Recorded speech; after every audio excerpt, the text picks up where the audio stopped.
vers vous. Mais d'abord, votre analyse, honorable Prince.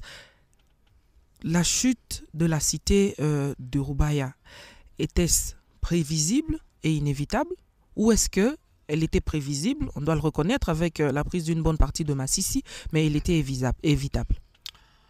Madame, je commencerai par vous dire que la Bible déclare que vous connaîtrez la vérité et la vérité vous rendra libre, elle vous affranchira. Le malheur congolais est que on ne veut pas entendre la vérité. La vérité. On aime trop les mensonges. Et quand on est sous les mensonges, ça donne l'impression d'avoir du plaisir pour les Congolais. Mais lorsqu'on touche à des questions sérieuses, là ça pique et là ça gêne. Je n'apprécie pas le fait que je suis en train de suivre, permettez, son Excellence Julien Paluku Kahongya, il parle trop autour de cette question de Roubaïa, la mine de Roubaïa, l'exploitation des pyrochlores à Louéché, dans le Rutshuru.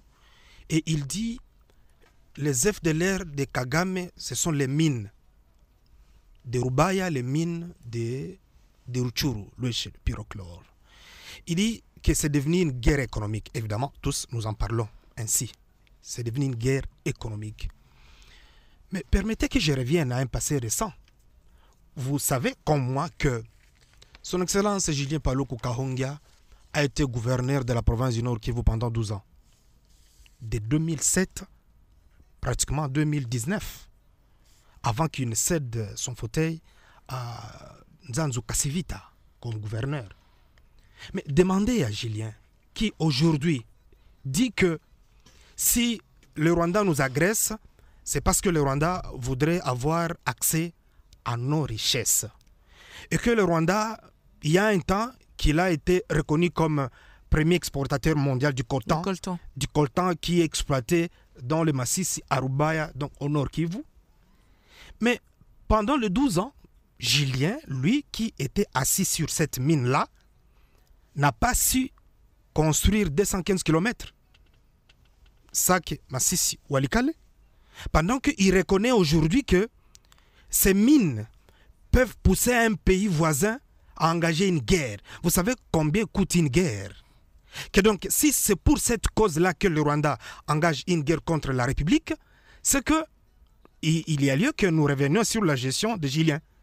Lui qui, pendant 12 ans, a géré une mine qui est convoitée et qui amène un État voisin à engager une guerre contre la République. Prince Kiangi, êtes-vous en train de refuter que cette guerre du M23 n'aurait pas des aspects économiques dans ce sens-là? Pas nécessairement. Mais faire croire aux gens que, comme il l'a dit, j'ai suivi dans un point de presse, il dit, cette guerre est économique, exclusivement économique. Le voisin est à la recherche de l'économie minière au Nord Kivu. C'est ce qui justifie cet acharnement, cet engagement du gouvernement rwandais et tous les autres qui soutiennent le Rwanda.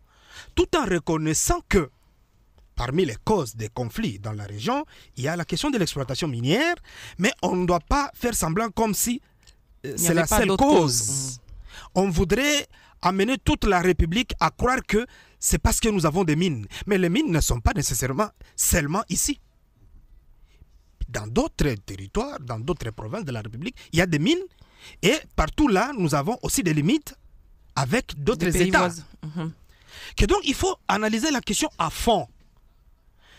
C'est vrai, il est passé aujourd'hui comme un expert de la région à Kinshasa. Lorsque le gouvernement veut se prononcer sur la situation qui se passe ici, on fait vite recours à celui qui a géré la province pendant 12 ans. Et il dit, écoutez, nous avons les pyrochlores, nous avons les coltans, nous avons le nobium, nous avons manganèse, nous avons. Et dans un tweet que j'ai lu ce matin, il dit, les FDLR poursuivis par le Rwanda, c'est les mines de Roubaïa, les mines pyrochlore de Rutshuru. Or, avec ces mines qu'il a pu gérer, comme je le disais tantôt, il n'a pas su construire 215 km.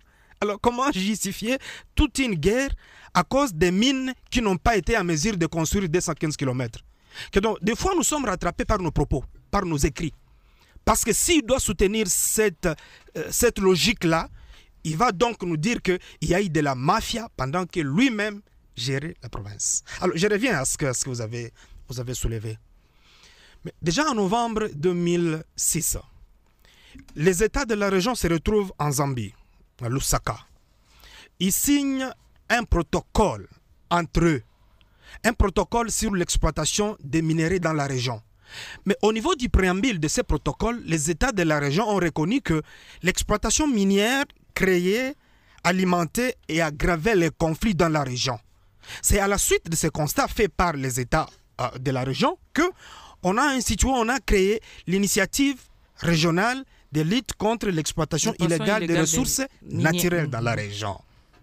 C'est ça la cause principale de la création de cette initiative-là, parce qu'on se disait, plus on ne sait pas gérer la question minière dans la région, particulièrement à l'est de la RDC. En tout cas, ce ne sont pas les mines qu'il y a au Rwanda ou au Burundi ou en Ouganda, mais les mines trouvées à l'est de la République démocratique du Congo. Alors, on crée l'initiative.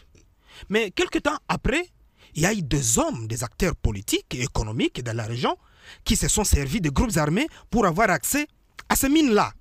Que donc, la question date de très longtemps. Ce n'est pas aujourd'hui que nous allons dire c'est parce qu'il y a des mines, mais les mines sont gardées enfouies depuis tous ces temps.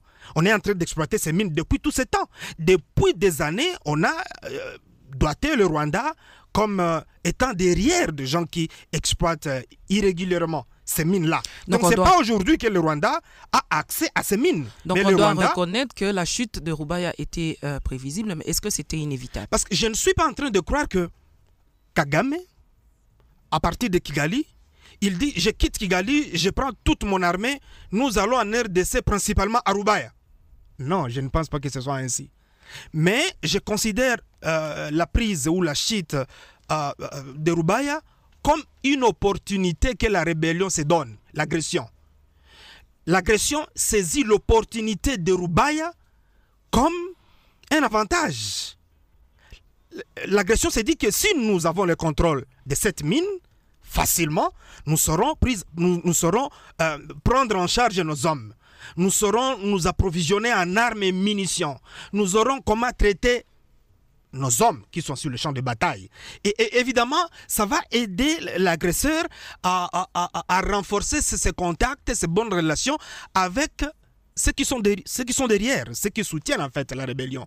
Parce que tous les États, toutes les puissances qui soutiennent le Rwanda ou qui soutiennent l'Ouganda dans cette insécurité ont des objectifs.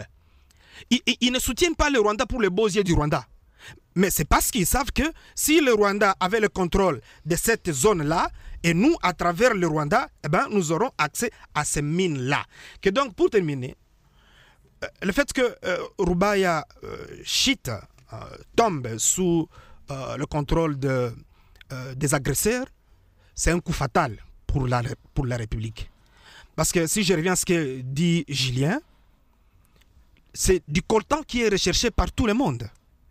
Toutes les grandes puissances. Et c'est là où je suis revenu même sur la démarche de l'État congolais qui dit nous allons engager une procédure légale contre Apple. Mm-hmm. Mais j'ai dit, ce sera aussi du passe-temps parce que ce n'est pas la seule entreprise qui a besoin du coltan exploité à Rubaya. Nous avons Philips, nous avons Nokia, nous avons Samsung, nous avons Boeing. Toutes ces entreprises ont besoin du coltan de Rubaya, ont besoin du pyrochlore. Que donc, si le gouvernement pense qu'en s'attaquant à Apple, on aura résolu le problème, en tout cas, c'est du temps inutilement passé. Tout à fait. Alors,